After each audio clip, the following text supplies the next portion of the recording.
Hi అందరికీ శనార్థి. నేను తమ్ముడు అడిమల్లంపల్లికి ఎల్లమ్మ పట్నాలో బయలుదేరి పెట్రోల్ బంకులో పెట్రోల్ పోసుకొని మళ్ళీ స్టార్ట్ అయ్యి పరకాల బస్ స్టాండ్లో సిటీ ప్యాలెస్ కాడ సమోసా బాగుంటుందంటే చెరొక్క 4 సమోసాలు తిన్నాం. తమ్ముడు నేను చాయ్ తాగి మళ్ళీ అక్కడ నుండి మళ్ళీ బయలుదేరి వాళ్ళ ఇంటికి వెళ్ళిపోయి పుట్టకాడికి పోయే సామానంతా చదివినాం. పుట్టకాడికి పోనీకి గంప ఇట్లా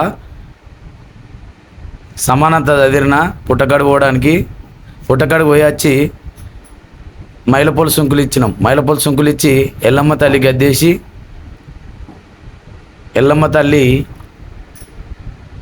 గద్దెపట్నం వేసి అక్కడ కాసేపు కథ కూడా చెప్పినాం. ఎల్లమ్మ తల్లి కథ చెప్పి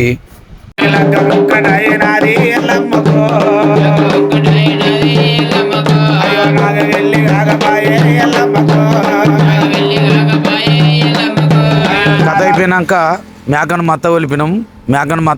తమ్ముడు డప్పు కొడతాడు. మేకను మత్త ఒలిపి పండుగ చేసేసినాం. పండుగ ఒడగొట్టి ఇంటికి వచ్చేసినాం. రిటర్న్లో ఇంటికి వచ్చేసి